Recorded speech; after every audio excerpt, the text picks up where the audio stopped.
Is everybody waiting for me to do something? I don't know. Yeah, Are you right. the one who does things? Yeah, Mommy. I usually do. Aren't you in charge? Don't you pay the bills around here? Oh, no, I'm not doing that. You write the checks. I do write the checks. We just cash. Write checks? He's writing Yeah, checks. I pay for I pay cash. for the internet with a check. The entire internet. The whole internet. He took over from Al Gore.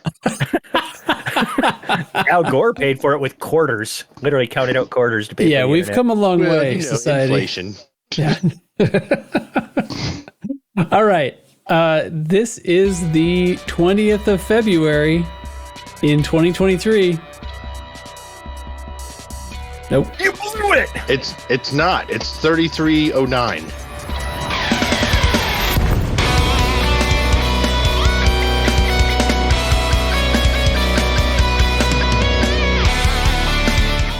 It's Is it 09 3309. now? I thought it was Yes, 8. because we had a new year. Hello. I thought it was 8. I thought That we were was last year? 3307 all last year. Yeah, it was 3308 3308 last year. Okay. Go back and listen to the podcast from last year. I said, it's Oh, I'm not doing 3308. that. Yeah, I You don't. can't make me do that. I'm good. All right, it's the 20th of February. It's a Monday, like usual. I'm Commander J on Tracks. This is the Loose Screws podcast. Tonight, I am joined by Commander Chig. Hi, you may recognize my voice from such things as that shitty episode we aired last week. Lieutenant, sorry, man, blew it. Commander, Lieutenant Commander Data. Hello. I'm thrilled to be here. How are you, Dubs? Hey, I'm great. Just got done working on my truck. Yeah. Perfect. That's great. NL Hate. To be fair, what Dubs did this week has been pretty interesting. Greetings and salutations. That's a weird tease. Oh wow, considering we're not going to get the story. That is Yeah. a fun tease, dude. I pulled Thank the you. processor out of my calculator and tried to make Elite Dangerous Odyssey run on it. Didn't work. Who Didn't could've work, so I guessed? just wrote boobs. Anyway, Teflon. Ooh, Teflon's also here. Oh, It is I, Teflon. all right. I'll tell you what. We're gonna do a little what's up with y'all, and I'm gonna start with Teflon so that the rest of us have to go after him. Teflon, have you been? Listen to us. No, but come on. Anyway, I know, I'm kidding. Teflon, what's up? What's new with your life? Because we sort of know, but tell the people. Let me take a long breath. All right. So, now my wife's been in the hospital all the week, so I do want to apologize to the listenership and say I'm sorry. I have not played the game this week because my wife's been in the hospital. She's still there right now, though she's doing much better. So, What the hell are you doing here? don't lose your pants over. I have kids, man. I gotta be here with the kids. You're here. Are we the kids? Yeah. Aw, Dad. No, one of the kids is in bed. The other one's gonna be going to bed here soon, and I'm here because I got to keep my bitches in line, and that's Oh you. wow. Oh, wow. Oh. That checks out. Yeah. All right. Don't make me get the stick. Ooh. Now, anyway, as I was saying, yeah, my wife's in the hospital, so I haven't really had a chance to play the game this week. I've been up at the hospital, 3 hospitals actually, because we went to one and she laid there for 4 hours, and then finally we just walked out. So I don't know if they even know that we left still. Whoa. Oh, yeah. Because that was last Thursday, and then so we went to another one, the one here, the county hospital, and they did some stuff for her there and gave her some medicine, but they couldn't run the tests they needed to, so they transferred her over to the hospital at another town close by, and that's where she's been for the last few days. She's doing okay. It's suspected gallbladder issues, but she's doing much better now. She doesn't need as much pain medicine. She's doing okay, is what she said when I talked to her on the phone earlier. Not that I haven't been there. I've been there every day. I just talked to her on the phone since I've been home. And she's doing okay, and so I mean, hopefully she'll be home and better in the next day or two. Right on. I did try to play the game once before all this went down, and something happened. I had a crash or something. I can't remember, and it made me mad, and I went to bed and then all this stuff went down. I never got to go back to the game. So I've played no video games. Whoa. The big sad. Well, I've been Poor reading. creature. I've been reading a lot. I've been reading The Wolf God by Dan Davis, and then I got a new Is that where you got that voice? I got a new book of Robert E. Howard's Conan, the first volume, Conan the Cimmerian. Are any of you familiar with that? Conan the Barbarian. Well, yeah, it's the same person, but that's what they called the movie. Huh. If you ask Conan to describe himself, he'd probably call himself a thief. Wow. Yeah. So anyway, that's what I've been doing this week. That's what I've been doing this week. So sorry, no funny stuff. Oh wait, there is one. There is one funny thing. We had tacos the other night, and I like to put the Taco Bell hot sauce. We have a bottle of that on my tacos, and I was distracted. I think I was listening to I think one of my kids was telling me something, or I was watching a video or something. Yeah. And I went to reach for my drink, and I accidentally grabbed the hot sauce bottle, and I took a big old swig of No. Oh, shit. Oh no. Did you keep it down? Just swallow it. I did not swallow it. I realized as soon as it hit, and then I had a mouthful of it, and I spit it out really fast, and it went everywhere, and then I had to clean off the table and the floor. And That's awful. Oh my god. No. Like what? yes, Did they? that was funny. What level of hot sauce was it? What do you have? Like the Diablo or the fire? No, it's not the Diablo. It's just the hot sauce. Okay. Did it taste like dish detergent? No. If you eat too much of that too quickly, especially the Taco Bell stuff, it starts to taste like dish detergent. The long pause. No. I've never heard this before. It felt like a trap. It really did.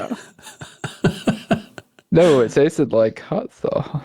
It tasted like Taco Bell hot sauce, with a lot of burning because there was a lot of it in my mouth that never went anywhere. All right. Jeez. Okay. Yeah. So, there we go. All right. What? Oh. Well, I hope they get to the bottom of it soon. Obviously, that blows, your wife being in the hospital and all that. And now we all get to joke like that didn't happen. No. You asked me. Yeah, no, I know. It's all good. I had you go first so that we could all follow you and we'd all feel bad for saying nonsense and unimportant things. Down. I see how that was. No. You're good bring for it back up. Come You're on. good for it. Hey, how's it going with you? I heard that you are doing well. That was really awkward little intro that I just did. You can't be worse than that, right? I plan on going and buying a car in the next week or so. That'll be cool. I really hate that. He said buy a car. He said buy a car, not rent a car. We'll talk about that after the show. Because I'm not buying the Chrysler product. But yeah, and I hate the chair that I play video games in. I hate the chair you play video games in. Yeah, the chair that I am currently sitting in. It's just awful. No, that sucks. Yeah. Don't buy a chair. Don't buy a car. Just buy a chair. Yeah. Oh man, way cheaper. I thought I brought the room down. Way to go, Hate. No, I need your chair problems. I need a car to get to work. Okay, so what if? Nope, I got nothing for this. Get a job where you don't have to leave the house. Yes.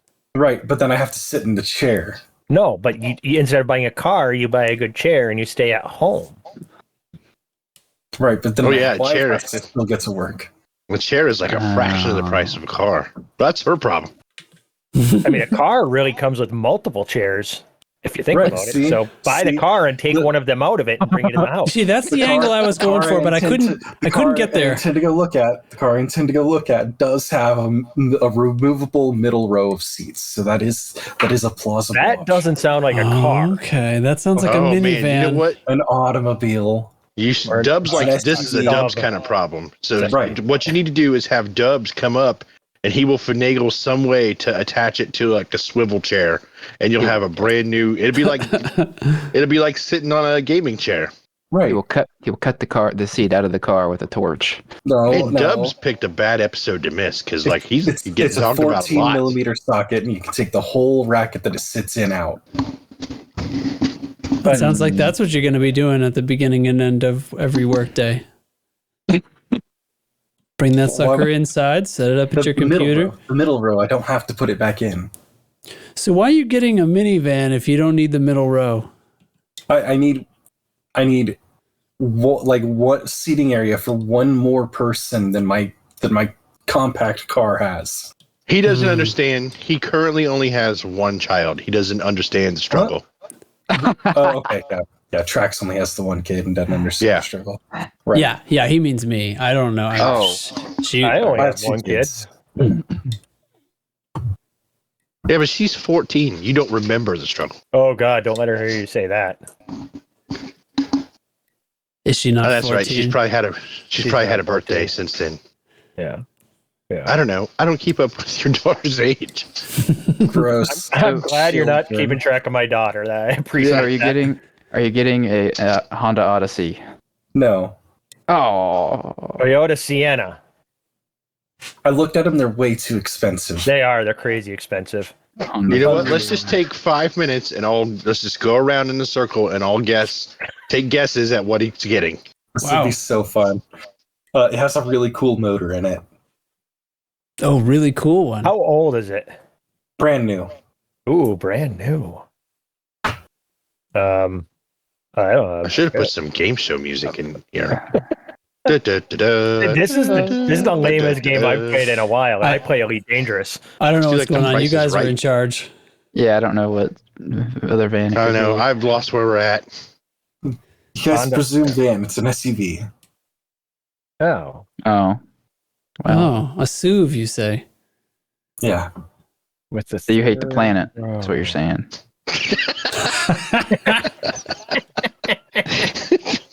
Got him. Screw the environment. Previous generations had an optional an optional 6-cylinder motor, but this one only comes with a 4-cylinder motor. Is that all? That seems like a wide range of possibilities, but I really don't know. Wow. I want a 7-cylinder motor. Well, you can't have it. Yes, I really want a 5-cylinder motor. How much longer are we gonna be talking about cars? Because I don't know, man. I'm ready to go on here. For sure. I know nothing about cars. Tune in next week and Hate will reveal what car he's buying. SUV.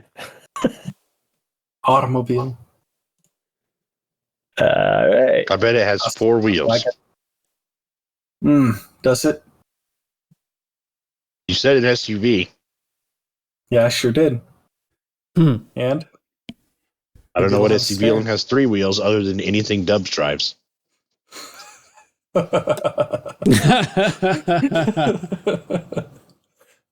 this episode of Top Gear where they drive that 3-wheeled car, the Robin Reliant. And they wreck it? Yeah, it just keeps tipping over. Yeah. Okay, so that's sounds good. That ran its course. Yep, that's done. Data, what's up, man? How you been? Been doing well. Not able to play video games really at all. A little bit of Spider-Man, a little bit of Hollow Knight on my Switch. Man, that game gets hard. No one told me how hard the boss fights are in that game. It's the Dark Souls of side scrollers. Yeah. But it's fun. It's a good game. So yeah, my recreation time has been TV and movies. We are still working through Game of Thrones. Those poor... Where are you at now? Season... just started season 3 or 4. We just got... I saw the Red Wedding a couple of episodes ago. Those poor Starks. They can't catch a break. Spoilers. Yeah. They all die. I remember In when that harmony happened. this time, guys. I remember when that happened. Like, I was watching the show, and I was at home by myself, and I was waiting for I think a cable guy to come at the time to work on the internet or something. So I remember watching the episode we had DVR'd, and my wife was helping her mom with something, so I was the only one there. And I remember I was sitting at my computer, and I was just like, well, I'll just kind of have it on and kind of pay attention to while I'm doing something on my computer. And then like that started, and like for like however long that lasted, because I still don't know, I was just like staring at the TV with like my jaw on my desk. Like, So it was most people, except mine was on my coffee table, I think. Yeah, so whatever, that was the end of a season. I'm a couple episodes into that following season now. Yeah, the one thing I can't believe about Game of Thrones is, I can't believe they just stopped it right after season 6, That was weird. Yeah. It's crazy. Yeah, that's what they say. Still, like, once an episode at least, I'm like, who is this? What's going on? Yeah, that doesn't stop. Until you've watched it like 5 times through, then you'll quit doing that. Just wait till you get to House of the Dragon. Yeah. Watching that. Yeah. You'd be like, how long has it been between episodes? 3 years. Good. Let's see, I watched I'm really into like limited series right now, more than like big multi-season TV shows besides Game of Thrones. Watched Haunting of Hill House. That came out a few years ago. That was a good one. I don't know what that is. It's really good. I watched a movie, Gerald's Game. That's a good movie, same director. Kind of the highlight of my week was probably watching Godzilla versus King Kong. Oh, I really enjoyed that movie. Yeah, it's like they know what the people want. Movie. They want to watch giant monsters fight each other. Yes, boy, yes, right. exactly. That's That's why you go to see a movie with giant monsters. Is like, I didn't come here for the story. I came here to see giant monsters fight.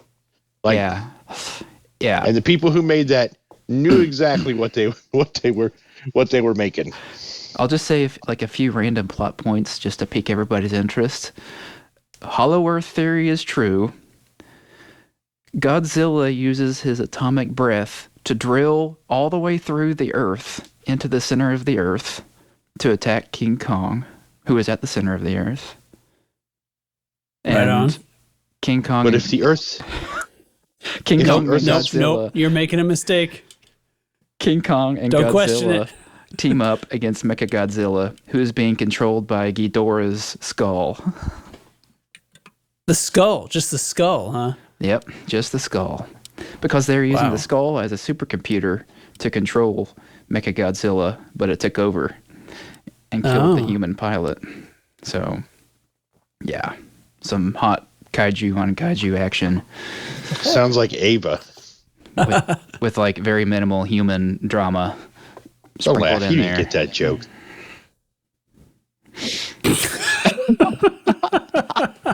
Calm down. It's okay. That was a joke for Lark Shadow. He's being mean to me. He's full of spunk tonight. More so than normal, and that's saying It's all something. wound up. I'm full of piss and vinegar.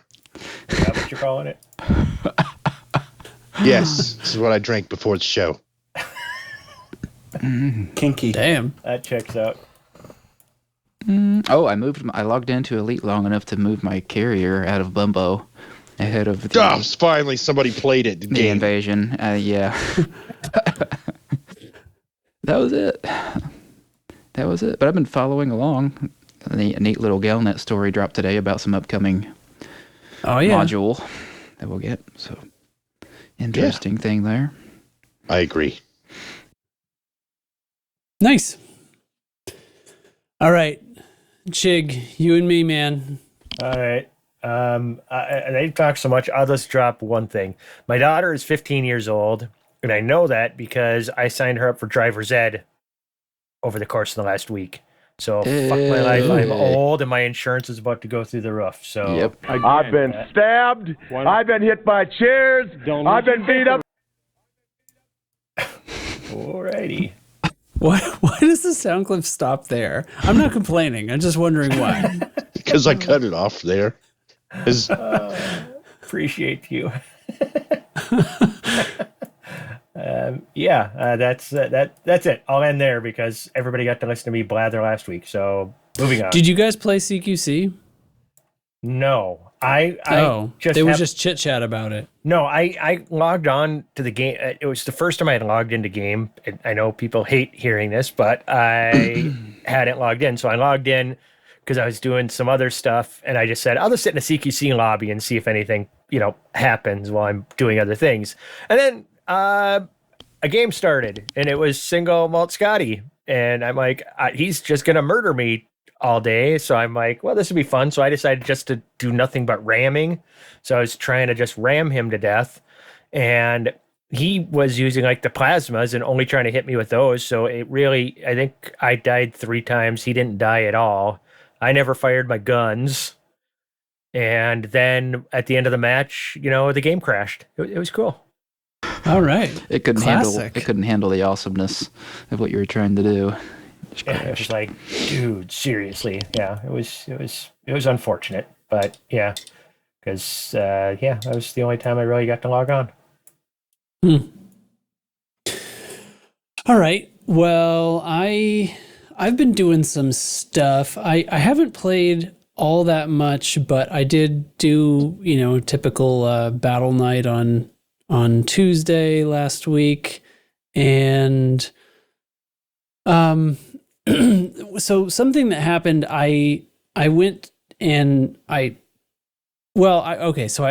hopped on one other time, I think it was like on a lunch time in the day, it was like one of these situations, and I kind of like ran downstairs, like, all right, let's try to do some damage here. Somebody new to Anti-Xeno Combat, I think, was on Discord, and they were like, hey, anybody can hop on. I was like, you know what? I can take a break. So we go there and run through a conflict zone, and there ends up being like 4 people. So yeah, we can run through one in less than an hour with the randos that are online there. And so I grabbed a Hydra mission, and we killed the Hydra, and it didn't complete. And I thought, what the hell, right? This is something that sort of happens all the time, and we kind of put up with it, and we sort of talk about, like, are we doing something weird by stacking missions that isn't supposed to work, or is it somehow broken? I didn't have any missions stacked. It was just the one thing, killed the Hydra, got paid for it, and for some reason it didn't complete. So I was like, okay, so I wonder if I can get a legitimate answer to this. So I wrote tech support. I wrote FDev support about it. I was like, so here's the thing, like, here's my log. Tell me what's going on. Like, did I do something wrong? Is this a bug? Is this supposed to happen? What is the, and also in a larger sense, could you explain to me what is the status of like when missions are supposed to complete or not? Because we do this thing sometimes where we'll try to stack them. If they're from different factions, then they'll all kind of count. The same Thargoid might count for 3 different missions if they're for 3 different factions. At least that's how we used to do it. Somebody said they were still doing that recently. So support says to me that they look at my logs, and my logs say that the mission did complete. And they said, this is like, this mission completing thing is a known bug, first of all. It's a known bug. They're working on it. Okay. They know about it. It is not supposed to happen that way. It is supposed to complete. But she says she says that my logs say that it did complete, and if I log on, it should show that it's completed. So it's like, oh, really? All I had to do was menu flop? That's interesting. So I log on, and no, it did not. So it's like, so I logged back on, still says incomplete. Here's the screenshot. What's your advice for kicking this thing into gear? How do I wake it up? And then she just said, okay, well, you should probably go try to kill another Hydra before the timer runs out to avoid it being a failed mission. Oh my goodness. And I was like, so, okay. I mean, it's the middle of the day over here in this continent. I'm just not, it's not going to happen. It's got like 3 hours left. I'm going to be at work. And she's like, she said, if you can't do that, then send me a screenshot of the thing and I'll give you the reward. I was like, okay. I mean, that's not why I wrote support. I'm not concerned about, 8 modified embedded firmwares or whatever. But since you're offering, Oh, good for you. So I was like, all right, fine, here's a screenshot.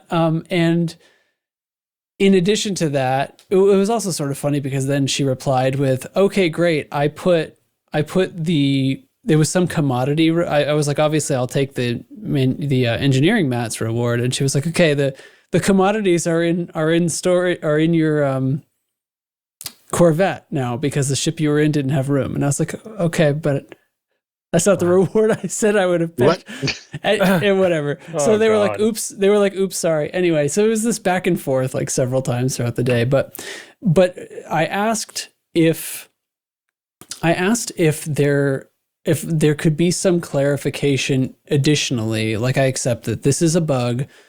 But is there some clarification about just the whole mission thing that's going on right now? Because they adjusted the missions, so the payout's much better, but there's still like 9 basilisks or 6 Medusa or something like that. And those just never spawn in the conflict zones. Just basically never. I've seen 1 in 6 weeks in a conflict zone, 1 Medusa. Some of the, so I was like, can you tell me what's going on? Like, is there some difference to some instances? Are they lower intensity or something? Like, because these are station ones, they're not labeled. So it's like, how do I know what's going on? But it seems like no matter what I'm in, the mission board is full of combat missions for Medusas and stuff, and those just never spawn. So how is this correct? Is this a bug? So they said they basically were going to go ask the devs and give me an answer, or some kind of answer. So the answer is couched in a lot of like, we don't want to tell you all the secret sauce equations and stuff because that would spoil the game. But effectively, the answer that I got is the spawn rates are how they intend them to be. And they are hearing our feedback about that. And then they also suggest that there's more to fighting this Thargoid war than just necessarily what's going on in the immediate vicinity of these stations. So even though the station has a conflict zone scenario that gives missions, I was told that we are meant to take a Medusa mission and then go out into like normal space and let Medusas come find us, because that's the best way to find Medusas, because they're not going to come to the conflict zone. If you like enter cruise away from the station, won't you get the blue mission specific signal source? Oh, I don't know. Sometimes honestly, I remember maybe from some missions prior to when the war started, that would happen. Yeah, so I guess they're basically telling me for now, it's working as they intended it to. That it's basically pure Cyclops all the time in conflict zones.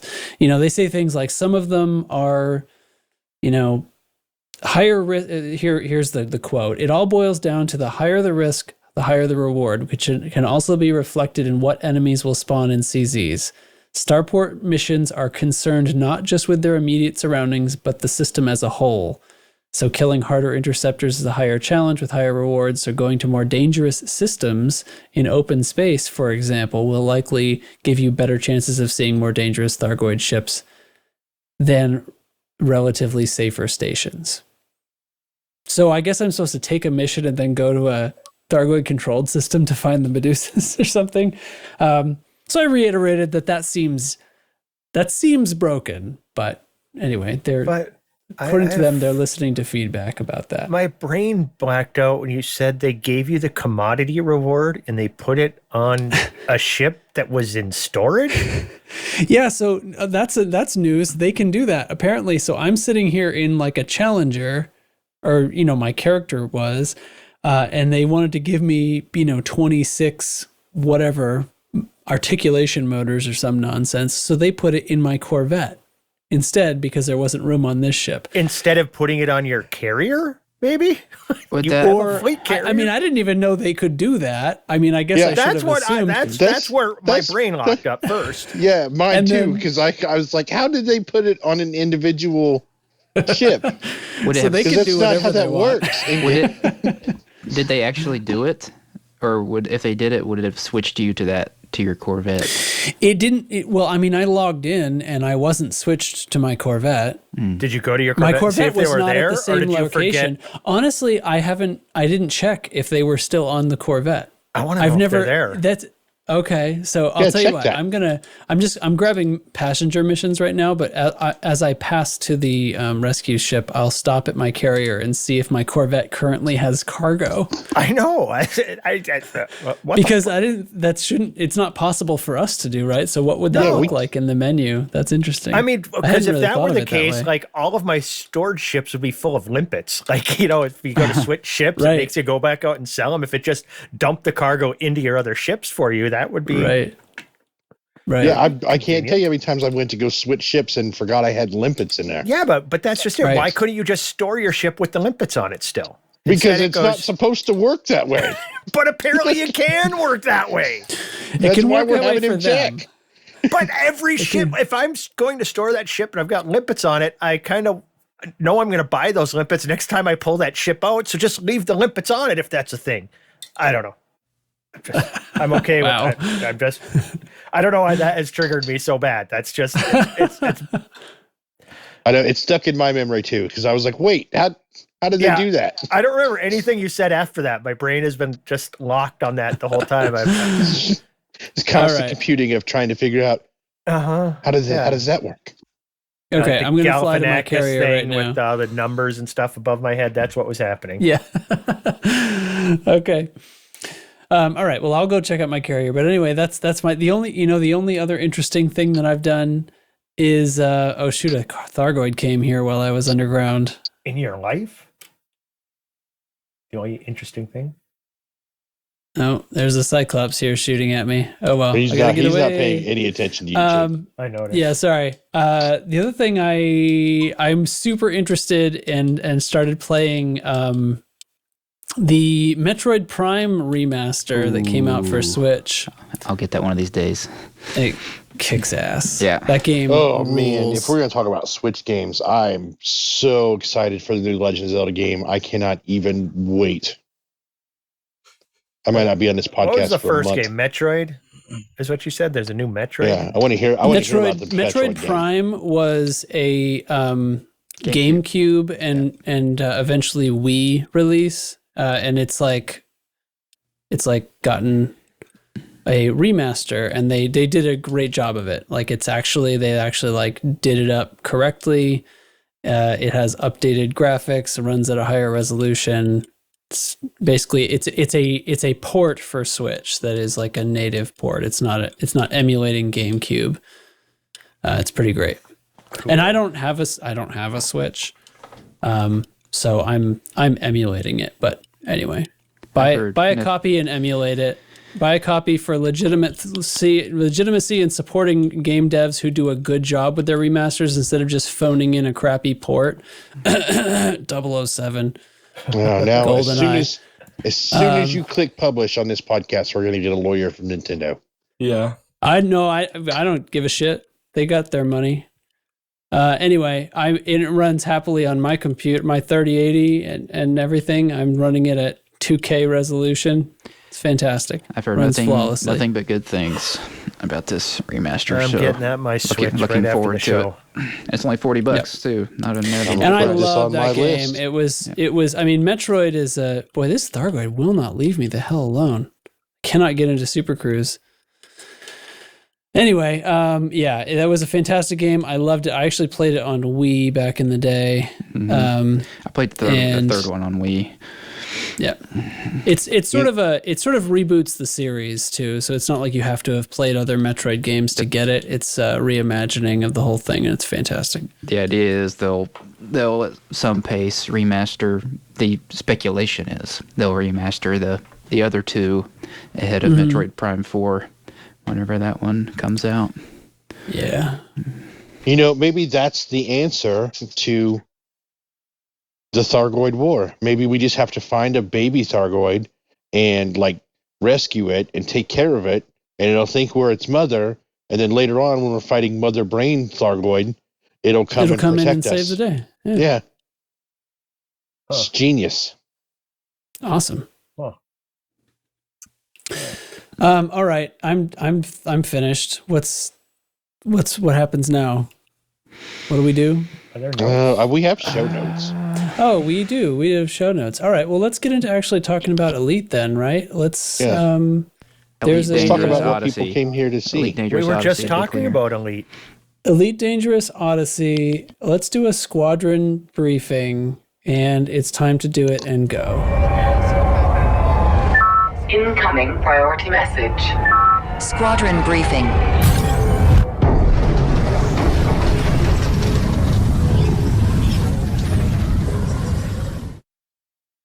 Boy, oh boy, oh boy, oh boy. We got 2 active wars. When this podcast goes out, there will be 2 active wars. English, I'm not speaking it today. But at the next tick, one ought to end. The one in Howard. We're currently 3-0 there. At the tick should finish it, obviously. And one in Tripu where we're 1-0. Because we win every war we're in. Because we're the good guys, right? No skulls on our uniforms or anything. Right. We do have more than a half dozen systems that are pretty hot right now that need cooling off.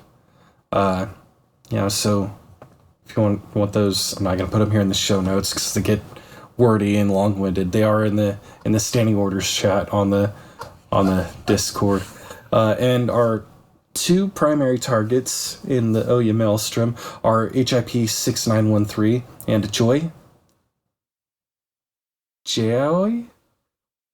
I'm going with jaoi. And then we have an additional target of gliese 9035.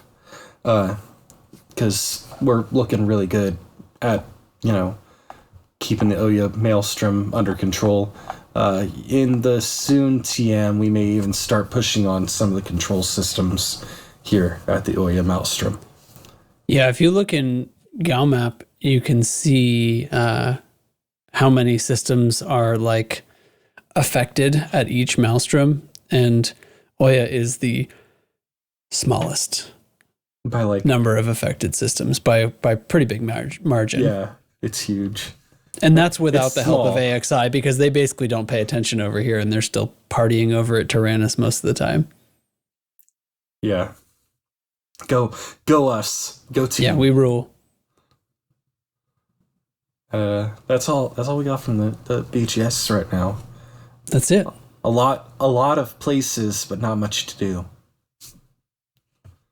Okay. All right, thanks. And you know what we have now? We have an exploration report that didn't make it into the show last week. So this is a week-old exploration report from Commander Grover Kiwi. It's still fresh. Here we go. Space. It's a dangerous business, Frodo, going beyond the bubble. You engage your frameshift drive, and if you don't keep your feet, there's no knowing where you might be swept off to. And this is the Exploration Report. Wait. Yeah. What that is there? not a new exploration report. What the hell's going on? I'm rich too, bitch. That's what we named the episode. I know. That's from January 23rd. Yeah, it's January 23rd. But hold on. Oh no. You did the wrong one. He did the wrong file. He repeated the same file. Oh no. Okay, so I'm gonna make an edit.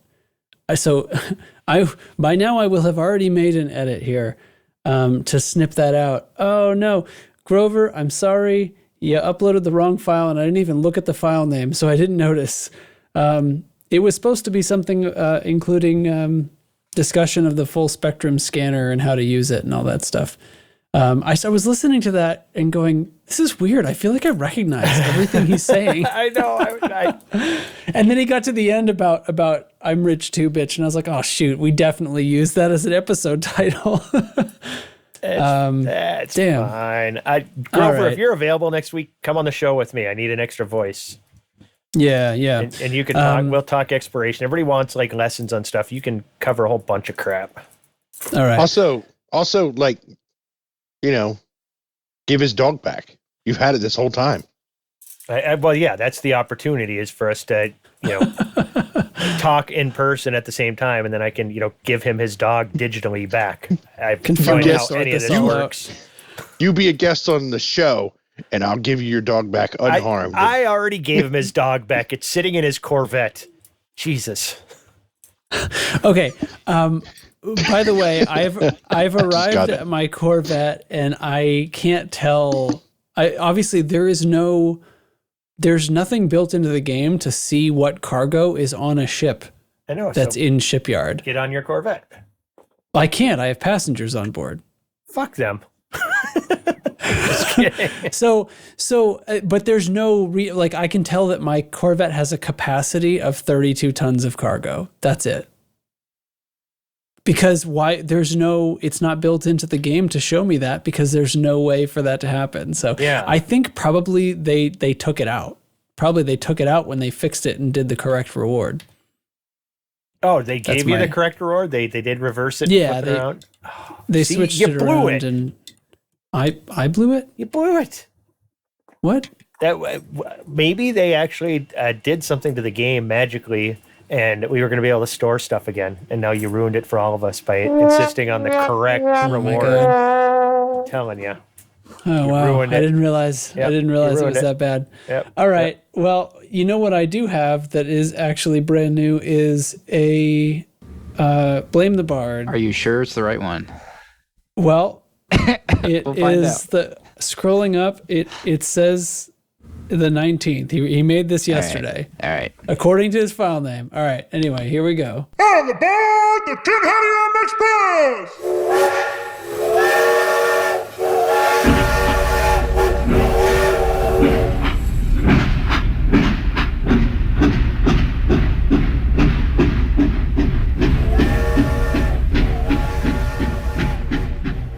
Where are you? You cannot hide for long. I don't have much time. Gotta make it quick. Fucking robot. February 13th, Aegis returns like a bad habit. February 16th, Thargoids devastate Witchhead Enclave. February 17th, Acelings says she understands the risk of speaking out, but does she? There you are. Shit.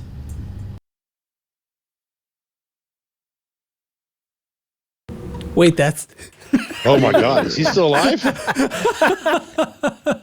Love it. I was like looking around. Approved. Nope, it's not playing anymore. Oh man.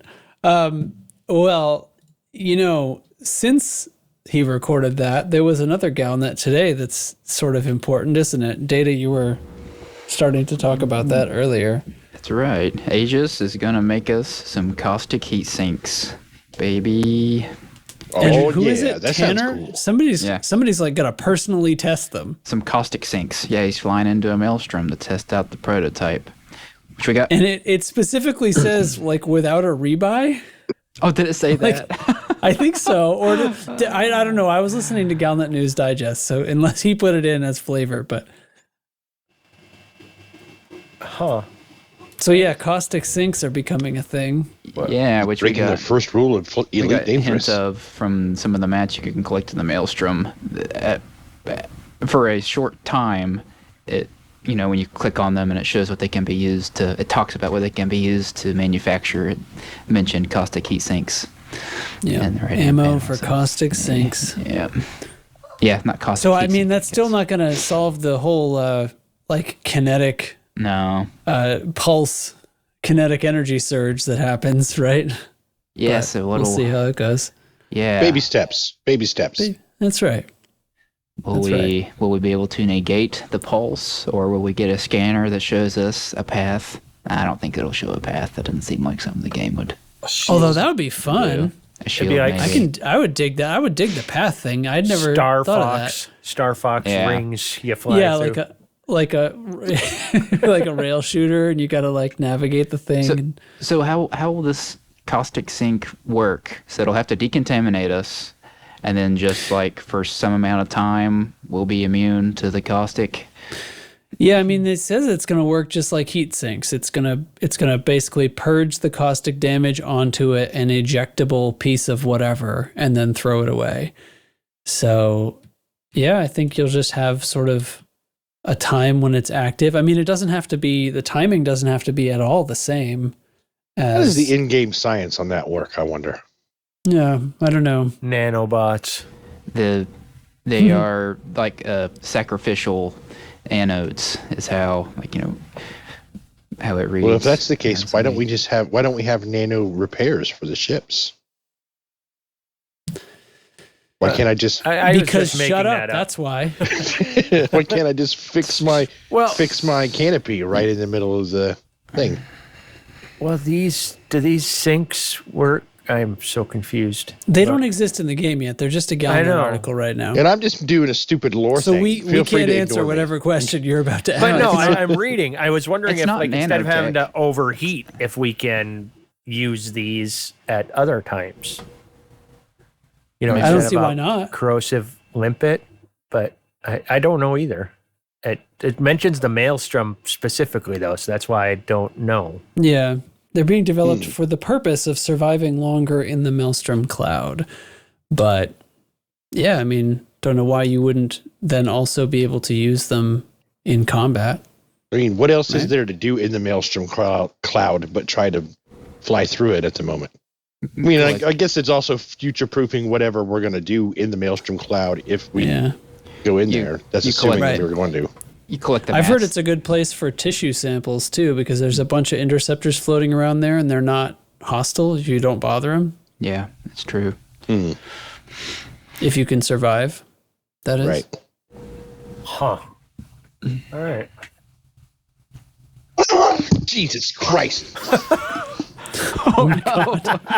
Wags. God damn it, Wags. Grace, lay down. Oh, great. I'm so sorry about that. Oh, she scared the life out of me.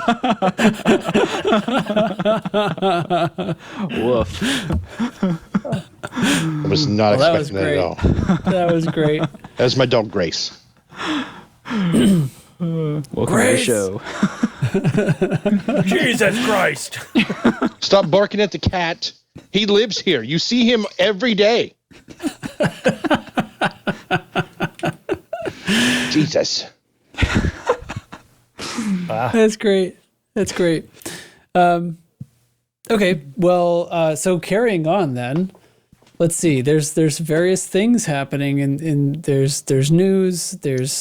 Let's see. Okay. So you know what you guys didn't mention last week was the weekly reset of Thargoid War progress was changed. So it's now, instead of 100% removing all of the progress from every system, 33%, 1/3 of the progress, of the total progress, will be reset. Although I choose to think of it as 33 points because it's not a percent of what you've accomplished. It's a percent of 100. So 33.333333. Probably not. I think they go up to 12 decimal points. So yeah, something to that effect. So this has been very well received. I think it is right. I was surprised at first when it was as low as it was. And I thought, oh, geez, we're going to need a difficulty buff. And they did say that they reshuffled some of the numbers as well at the same time. But yeah, I have some speculation on that reshuffling. Yeah, because about the same time they did that, the Thargoids invaded the Witchhead Nebula. Right, which seems like a hand-placed. It's not like the automatic BGS style thing as this, although it does have the same icons. I think it's the new icons being a galactic spread. I think this is the same kind of marching forward of the Thargoid fleet as we've seen in the past, the last time they got to the bubble. But this time they're starting in the Witchhead and working their way towards the bubble with us fighting Maelstroms in the bubble already. Okay. So are there incursions that can... I've heard that... I haven't even looked, to be honest, but I've heard that in the Witchhead, there are no progress bars. It's just like a static hand-placed thing. I think things are getting spicy and it's still heating up. And I'm real interested to see what the weeks ahead are going to bring us. All right. Everybody feel good about the 33% weekly reset? Yeah. Sure. Makes sense. Solves my problem. Way better than it was. Yeah, I mean, it's we don't have Tuesdays and Wednesdays where there's no point to even playing. Right. I found it amusing. We talk about like how they communicate poorly, or sometimes poorly, a lot of times poorly. Like how much text was given in the forum posts as about the situations where the 33% doesn't apply. Like for systems that are changing states, it's like, yeah, duh. You don't need to explain this so thoroughly. But that's funny. Yeah, I agree with you. That I mean, it was like I understood right away what they meant, and there would be no reason for any current progress to carry over if it carries into a state change. But they explained it like 4 times. Yeah, and that's yep. You know what? Okay, got it. Good. So I guess in case it's not clear to somebody who was listening and wasn't in game and hadn't read the thing, yeah, it's 33% of 100 gets subtracted at the Thursday weekly tick. So as long as you have more than 33%, then some of your progress will remain. And if it transitions into a different state, like if invasion turns into control, it will not carry over. The progress will not carry over. And it doesn't work for alert because alert only ever takes 1 week anyway. So there. Simple as that. Perfect. And it makes perfect sense, and I think that solves the problem. So then there was, there will be on Thursday, in a couple of days, there will be another Frameshift Live, and Tom Kewell is planning to be there to talk about Thargoid scenarios.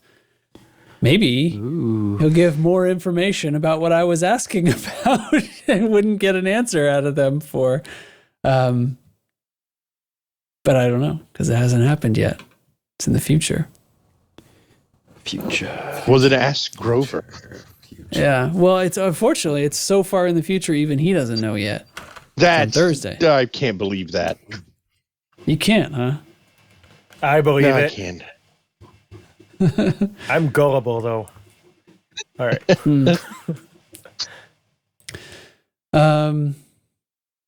Is that sort of the size of the news at this point? There's a Discovery scanner that came today. I am going to open this link so that I can kind of see it here, but it details some ongoing known issues. I should say first, it started off by mentioning there was yet another feedback request thread on the forum, and they say they are still monitoring it and absorbing that feedback, asking kind of more about the war in general and your feelings and excitement levels and stuff like that. Are you enjoying the war? Are you motivated to play? Are you optimistic about humanity's chances for success? And what do you think of the narrative? Kind of this sort of thing. The panel, what do you think of the narrative? Sounds like Hate's into it. I'm into it. Say more. All right, good talk. But I've already said I'm into it. Is anybody else gonna get it, or do you want me to spiel on? Go ahead. Just Do it, go man. to town, buddy. Go to town. Yeah, you So- take it from here. I think the Maelstrom onslaught is asymmetric in that they're not being resupplied as they are all orbiting ammonia worlds, and I think that that's super interesting. The idea of them not being being asymmetric and not having supply lines. At the same time, how would interdimensional long-range interstellar community run supply lines through occupied space? Right? Right. Unless the Maelstrom is a wormhole that they were moving into position. Right. Mm-hmm. Right. I could see that. And then also with the Witch Head stuff going on, that may be the bulk of the force moving on to us. Weird that they may or may not have the markers, and we may not be using the same tools as we're fighting the Maelstroms to fight the Witch Head onslaught. But we repelled the California invasion arguably quite easily. And I'm interested to see if there's some kind of correlation that happens next week or so. Or to see if they start attacking the Coalsack Nebula. And again, obviously when they're attacking the Witch Head, that's so close to the permit locked area, resupplying wouldn't be an issue there. But how are the Thargoids making it to the conflict sites? Is there a way for us to intercept that? Talking about maybe intercepting them in which space? They can do it. I mean, that's build true. new tech. You want to hyperdict Yeah. Thargoids. Interesting. Yeah. So you're essentially what you're asking is what's their supply chain? How are they bolstering their fleets? Right. And how can we cut that off? Is there a supply chain? Or is the Maelstrom just spawning Thargoids? Is that the reason they're at the ammonia worlds, so they can grow them in an ammonia-rich atmosphere, like we theorize that their home worlds are like? Is there a colony below them? I mean, that's interesting because, that's an interesting question about if there's supply chains. Are they living off the land, so to speak? That was how Napoleon was so victorious. Was he organized his troops into smaller groups that made them more mobile, and they lived off the land. And it wasn't until he invaded Russia when they the land started when they did the retreat. And what'd you say? When the land wouldn't feed them. Yeah, the land wouldn't feed them because the Russians didn't engage with Napoleon's armies. They just retreated and burned everything behind as they did it. So they couldn't live off the land. So they burned fields and orchards and farms and stuff. So they couldn't live off the land. And if he can't live off the land, then he had to have a supply train, which slowed him down. So, are they doing that kind of a tactic where they're living off the ammonia worlds around the area, or are they moving reinforcements through which space? Or do they even need to do something like that? Interesting questions. If they are resupplying off ammonia worlds, did the Sirius dude already repel them from the Coalsack Nebula with the ammonia world cartographics drive that they did? I thought that just pissed him off. Did it? And why? I don't know. Because, clearly we did something. And a part of what we were attempting to do was to rob an ammonia world of its ammonia to make it more Earth-like, right? Oh, that's right. They were going to terraform them. I forgot about that. A brand new terraforming tool that we were doing this Ammonia World drive for that was curiously based out of the Coalsack Nebula. Right. I forget that it wasn't always just about meta alloys. Right. But, yeah, there's a lot of interesting things that we have nuggets of information about and we can speculate about. But until we have, would you like to know more? We're kind of just grasping at straws. And I'm riveted. Yeah, those are some very good lore questions there. And speculation. I'm all right. about I like speculation. Trax, give him a raise. Okay, you now make twice as much as before. It's a 100% raise. Wait a minute. In fact, I feel great. 100% raises all around. Woohoo! Except Dubs, because he's not here. Yeah, except for Dubs. Dubs ain't here. Well, this is going to really come in handy for that new baby. You know what? I'm such an awesome guy. I'm going to give Dubs my raise. Wow. Uh-huh. That's the kind of guy I am. Stunningly generous. I know. Stunningly. I'm the tower of power, too sweet to be sour. I'm funky like a monkey. Sky's the limit and space is the place. All right. That's really a pretty damn good soundbite for our show. Anywho. You're welcome. So there's a few other things in this shit. What did I just call it? Discovery scanner. That's what they call this thing. They're tracking a bunch of known issues and just kind of saying, still working on it, sort of stuff. Links in the show notes, blah blah blah. But there was one of the on-foot engineers is not inviting people correctly, and there's some other stuff. There's something that there was something about control systems not progressing since the 14.02 update. But they did come out and say they are pretty sure that is working the way they thought. And it's one of those, we'll take your feedback under advisement situations. So control systems may have gotten more difficult to move the bar at that time. Reactivation missions to settlements that are already powered up when you get there. Tracking that issue. Anyway, there's a couple of other links. What else is interesting in here? Blah, blah, blah. Frameshift Live is happening. I think that's the whole thing. Where the cheese at? Yeah, there's sorry, I just looked back at the notes and realized what's been edited about them. Anyway. Yeah, all right. Well, I'm looking forward to seeing what?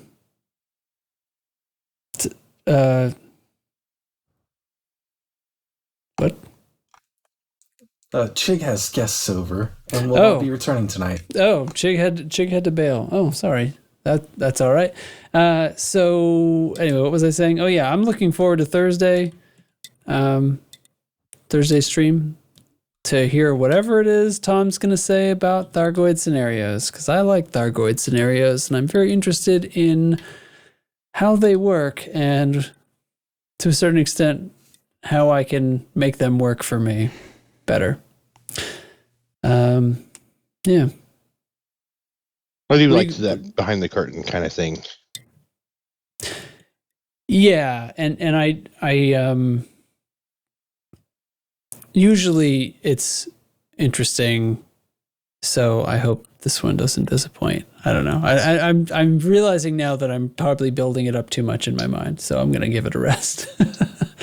It's probably not going to explain to me why I only encounter Cyclopses in these zones, and I'm very annoyed by it. It'll be like, probably not going to answer that. Tell us about the different scenarios. Megaship, base.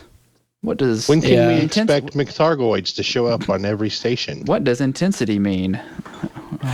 Now, I was trying to figure that out. Like, I made this chart, and I've been updating it and filling in more information as we get it, just about the different intensities of, the regular old conflict zones that aren't around stations have this intensity rating on them now, on the signal name.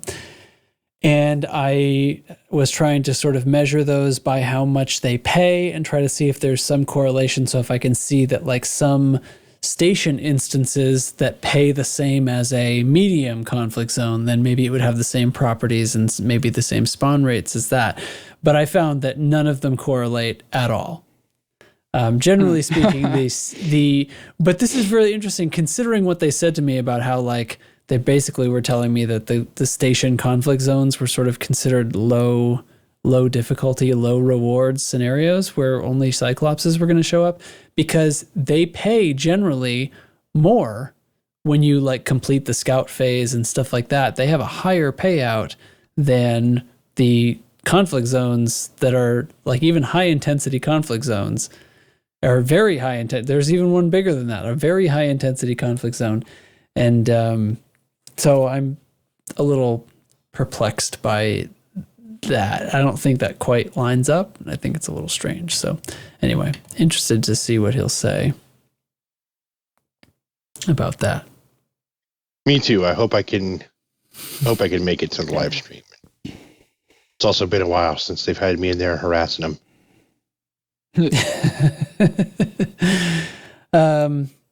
All right. Do you guys want to pull one of the? We keep asking for show feedback that is topics that we should talk about. Let's actually do one. Where the hell is that channel? Here it is.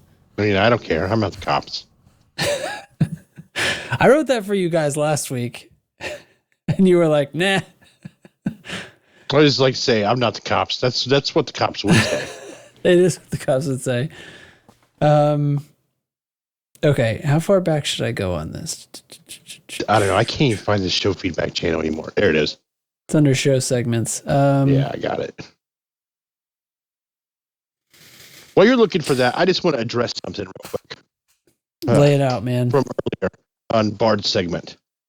What Bard needs, I think I have a solution to Bard's problem with his rogue AI. And that's we need to develop a Teflon AI to fight it. Oh, really? We're gonna fight fire with fire on this too? Yes. Yeah. That seems like a good idea to you. Let me see what I can figure out here. Okay. What we have to use to fight off the Teflon AI after that's introduced. I am the Teflon AI. I can restore order to the Express. Are you like ChatGPT? I just need a physical shell, some sort of physical implementation. So it's clear to me, to that AI, we just need a robot to put it in. You can have like an Ultron. You can have Dubs' brain. He's not using his. We could have Ultron, yeah, like a piloted robot, and we can get Lark Shadow to pilot it. Get in the fucking robot, Lark Shadow.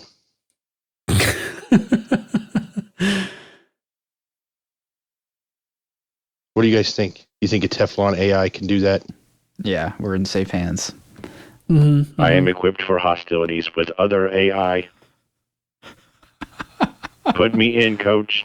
I'm ready to play and murder and kill. Murder, death, kill. Murder, death, kill. Kill all humans. All right, I'm turning that off before it turns on me. Okay. All right, so I sorted back into this. Alec suggested a bunch of stuff that's to do with exploration and Spanch and in-game trade tools like EDDB. I don't know anything about exploration. I'm not the person to talk about exploration. When Grover comes on the show, he can talk about that. Yeah, all right. They should save that for them. Yeah, Grover's the expert. No pressure, Grover. No we pressure, just expect Grover. you to be an expert in all exploration things. Okay. Dione Symbiont was asking about how to effectively set up a home base for yourself. Now, that's a good question. Yeah, I mean, for people we who all don't have fleet carriers, right? Exactly, but we're talking about when you don't have a fleet carrier. So back before we had fleet carriers, even before I had a fleet carrier. So I didn't have a fleet carrier right when they came out because I was not a billionaire. I essentially lived on Dubs' fleet carrier because at the time, most of the, whenever I'd get on and play, whatever Dubs was doing, I would just join in with him because I just got on to play with other people anyway. So I just had all my ships on Dubs' carrier. So I used to joke that I lived on his carrier. Mm-hmm. Yeah. Which is valid. Only, that's valid if you really are playing, if that's what's going on. And that only bit me in the ass one time when I was mining and died, and then I got sent to his carrier because it was the last place that I had landed at, and he was down in the Pleiades for the Thargoids. In your mining ship, hundreds of light years away. I went down there. I was down there in my mining ship. Wow. But yeah, like I used to just hang out on his carrier. Now before fleet carriers, I moved all my ships into one of the systems, one of the stations in Loose Screws' control. So it was either Moriport or whenever we took Darkport, I remember moving there immediately. Okay. Calarum, yes. Yes, that's how I became governor. Was I just kind of squatted there and took over, right? Like you do. Yeah, it's a matter of like, what's your priority? For most people, we point them to one of the high-tech Coriolis, high-tech economy Coriolis ports, which is going to be in the system QAMA. But that's because it tends to have the best outfitting and ship selection because it's a high-tech economy and it's usually in boom. But that might not be your priority, right? You might prefer, like, you liked Darkport. It had a cool name. It had a cool name. It had nonsense. That's exactly what it's for. It had for a while, it had an interstellar factor, I think. Yep, they did. Although I think those are state dependent, aren't they? It's they might be type of. There's multiple rules for them, and I think the interstellar factor there just lives there. Oh, okay. Now I know.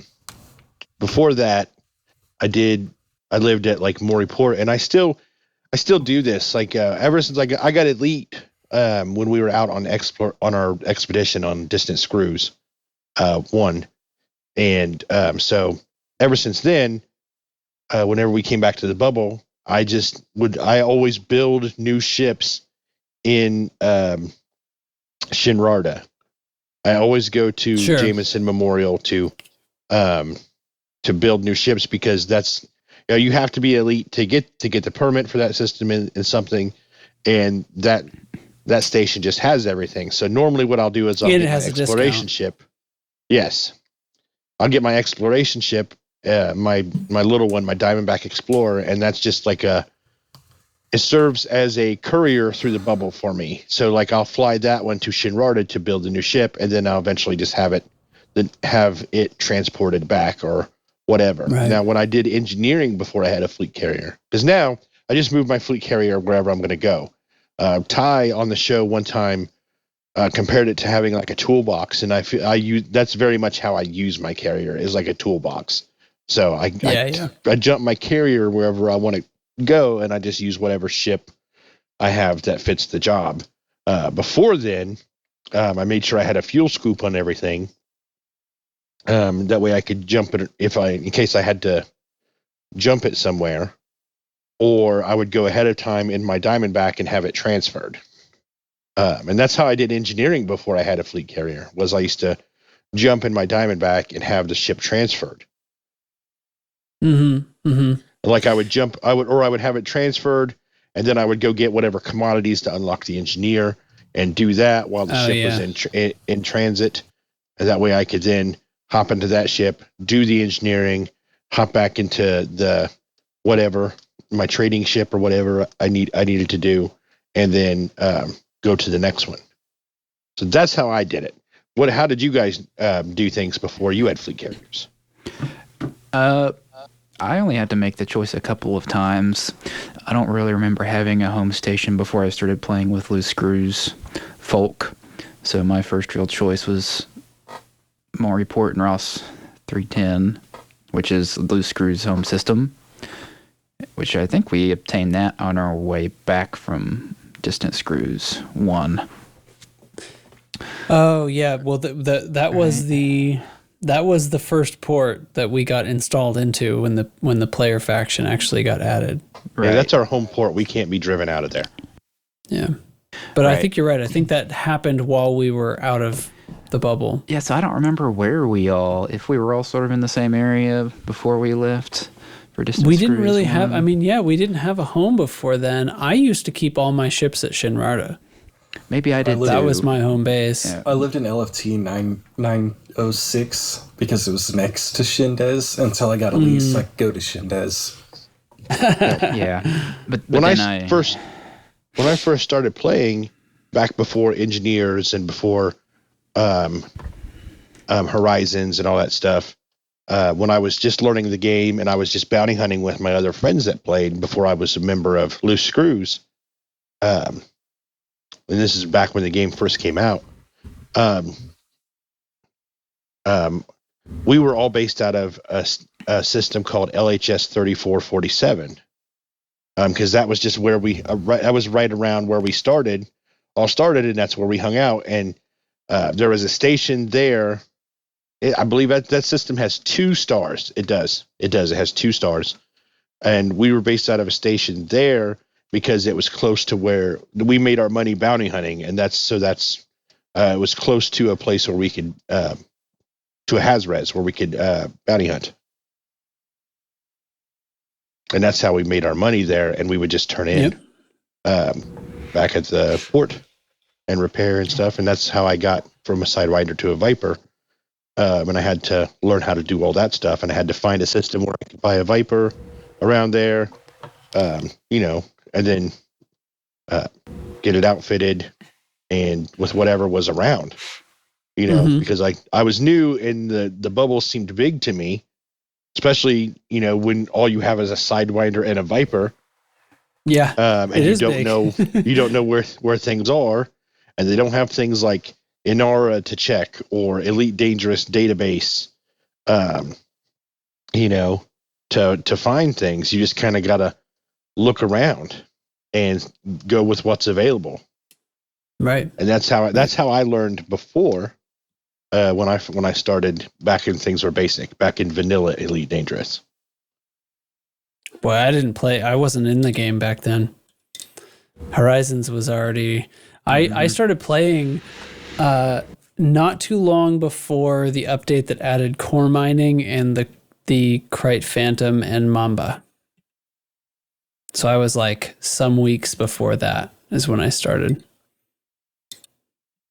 Yeah, when I started, the Anaconda was the ship everybody wanted to have. Mm-hmm. Yep. That's what everybody was working for. They call the Anaconda the weekend. It was a real big deal whenever my buddy Dan got a Vulture.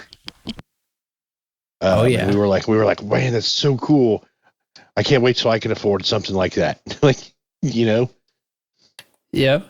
And I can buy whatever I want. I have a Vulture. I don't ever use it.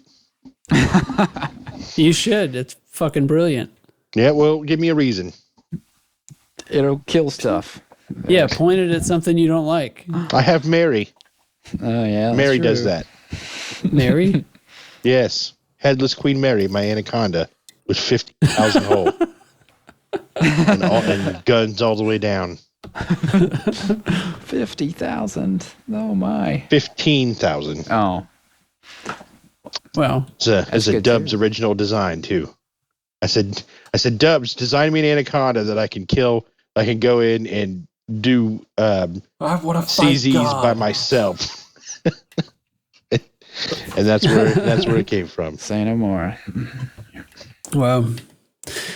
Well, that's funny. I've had a fleet carrier for quite a long time now. I still most of the time don't fly my fleet carrier around to the engineers to do experimentals. Frankly, I think most of the time the fleet carrier is slower than I want to be. So I'll still just there'll be a couple of parts on the ship that I can get rid of in order to put like a FSD booster and a fuel scoop. Same. And I'll just manually take it out. Like in most cases, I find it a pain to move the fleet carrier and then wait around. So That's what I started doing too. Is I started keeping fuel scoops in my outfitting on the fleet carrier. That way I can just stored there. A bunch of different sizes. If I need to do engineering, I can just throw one on there and fly wherever I want to go. Yeah, like I'm probably outfitting a combat ship because what do I do? And so, but there's always going to be like module reinforcements, which can't be engineered, or repair limpets, which can't be engineered. So I can leave those at home and replace those with a fuel scoop and an FSD booster if I feel like it. So even a combat ship can have a pretty decent jump range, and that's usually what I do, even with a carrier. So anyway. Blah, blah, blah. Well, that was all right. That's cool. I'm going to leave the rest of these. You know what? I do have one thing I forgot. I set up some head tracking. Oh, yeah. And I was talking with the Lave guys about this, and they mentioned it on their podcast, and I haven't even talked about it on our podcast yet. But there's this app, a pair of apps. So you can do this with a webcam. I was looking at a few different options. There's those IR things, and there's another one that's like uses gyroscopes. But it's a piece of equipment that you have to basically like clip to your hat or your headphones or something. So I was like, I didn't really like that. I don't know. It's not that it's a bad idea, but this is possible to set up this way with like a cheap webcam. So I was like, okay, I'm going to give this a shot. So I bought like the cheapest webcam that I could find on Amazon, which is like $19.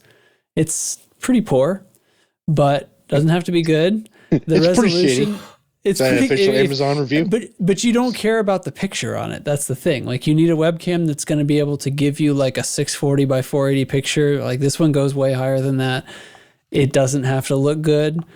And you set up this couple of open source applications called OpenTrack and AI Track. And so AI Track takes your webcam picture and analyzes it with this, machine learning, blah, blah, blah, to basically detect your face. And then from that, it produces tracking information as though it was one of these like Track IR type of devices, but you didn't pay Tobii eye tracker or Track IR for $200 for one of their kits. It's just happening from a webcam, and your CPU is doing it. And then it passes that information to OpenTrack, which is configurable with power curves and everything, just like a joystick. And I haven't had it on this whole time because when I look at show notes, it's sort of irritating. But I can click it on right now, and here it is. It's working. So I turn my head around, and it pans all around. And I did this because there are times when I don't want to put on my VR headset just because I'm on for just a few minutes or something like that. It's usually if it's not a long play session, maybe I don't feel like getting the whole thing out. But more importantly, since we're doing just so much Thargoids all the time, whenever these instances get busy, we know about the whole performance of Elite Dangerous these days. And whenever there's a lot of commanders and stuff going on in the instance, for some reason, that's when things all go to hell. So there are times when I just can't handle it and have to take off my headset and try to play flat. And it's just I feel the disadvantage in combat to not be able to look around. And so it's not as good as VR by a long shot, but it makes a significant difference when I'm trying to do like flat screen Thargoid fighting. So I'm quite impressed with the thing. A little bit of tweaking to get the curves right so that you're, obviously it's not 1-to-1 how far you turn your head versus how far the game looks, but it came up and worked instantly. So like OpenTrack just produces Track IR type information, and the game required no configuration. I was expecting to have to like bind the head tracking control to it or something, but I don't have to at all. The game just understands it. I didn't have to set any controls in game. Works really, really good, and I'm impressed. And it cost me $19. And if you have an extra webcam, like a lot of computers have webcams, and if people aren't using them, you can set this up for free and just search for OpenTrack and Track AI. Those are two apps. And you can find information about people setting this up for Elite Dangerous or for a bunch of other games too. and they're like GitHub stuff. It's great. I'm glad it's working out. Yeah. Yeah. All right. That's a neat thing to add on to your setup there and to play with. Yeah, I appreciate. I think it's good, and I think everyone should try it out because it adds a lot to the game. I think. But anyway, okay. Shall we get on to cheesiness and stuff? I mean, I'm down to clown if you are. We shall. Down to clown for the cheese. Yeah. It's cheese. This week's cheese is clown cheese. No, I'm kidding. It's Monterey Jack. Squeak when you cut it. Honk honk. Keep cutting it, and pieces just keep coming off. It never stops. I got it. But Regenerative cheese, the feud of the future. God. Bulls hate it. Bulls always run after it. The Cowboys get away. So Monterey Jack cheese, you say? That's a good sandwich cheese. Yes, it is a very good sandwich cheese. I've been using a big block of Monterey Jack cheese for sandwiches this week. Oh, have you? Are you done? No, Yeah. I'm not done. It pairs very nicely with the other thing that I want to talk about that I've been putting on sandwiches, and this is a dip or a sandwich spread. It is pecan, or not pecan. Excuse me. Maybe it is pecan. Hold on. Yeah, it's pecan honey mustard. That sounds rad. It is rad. This is like the best new discovery I've had to put on sandwiches ever. We had subs last week. We had sub sandwiches, and I put that on the sub sandwiches that I made, and it was, oh my God, it was fantastic. And I've just been, anytime I make a sandwich, boy, pecan honey mustard goes right on that thing. All right. Nice. And it pairs very nicely with really any cheese. I've tried it with Monterey Jack. I've had it with cheddar. I had it with pepper jack. Yes, I very much recommend finding some pecan honey mustard.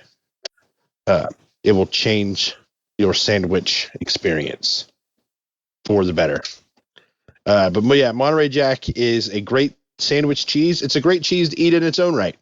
And it earns the rightful position as a true American cheese, since it originated in the Mexican Franciscan Friars of Monterey, California.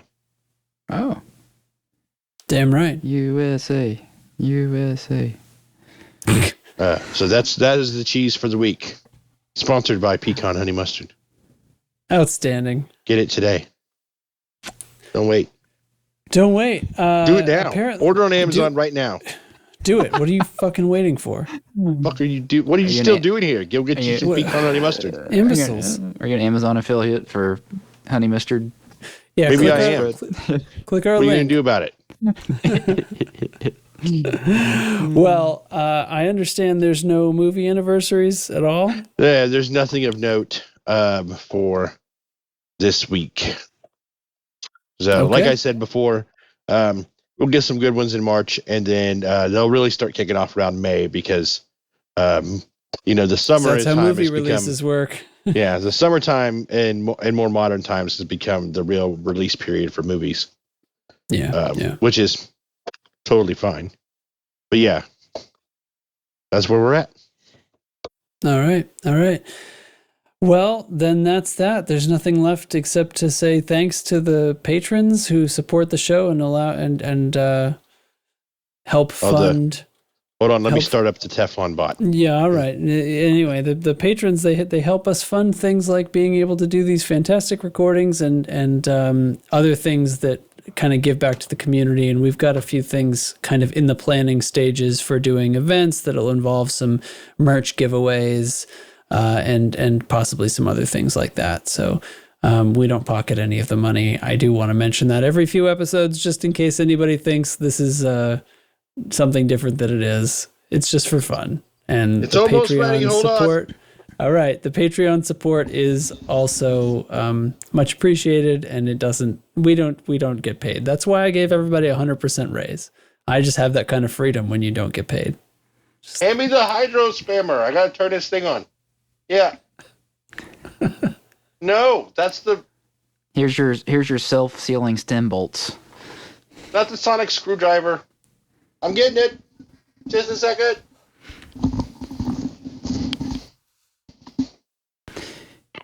This is a fun bit. Can you believe this guy? Jeez. Teflon bot loading. Finally. Teflon bot loading. Oh God. This thing needs more RAM. Hold X to make it load faster. 86%. Oh my God. 92%. Next, it's gonna 91%. pre-calculated shaders. Error 404. Oh, for Would you fuck's like sake. to send a report?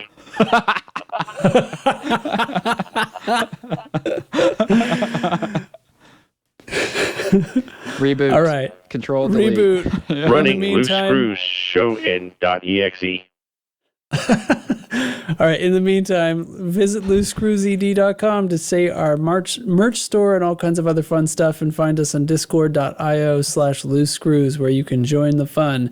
Patreon.com/loosescrewsed if you want to support the show. And if you want to support the show and don't have the ability to do so financially, then at least give us a rating on whatever you're listening to this on. Comment on YouTube, like the video. Come on, man. What are you doing? If you like the video yet? like this show. Gonna get so many emails. Ah, God damn it! Where's the fire extinguisher? So anyway, there's merch there. We've got hoodies, we've got t-shirts, we've got logo t-shirts, we've got commemorative stuff for the events we've done. We've got commemorative stuff for the Thargoid, our glorious Thargoid victory. And anyway, that's it. So all that's left for me then is to thank my son of a bitch friends who joined me on the show, which included Chig, who had to leave early, Commander Lieutenant Commander Data, NL Hate, and Teflon. Don't run a scan. Bye, everybody. God damn it! What is wrong with this thing? But bye, everybody. See you next week for more of this.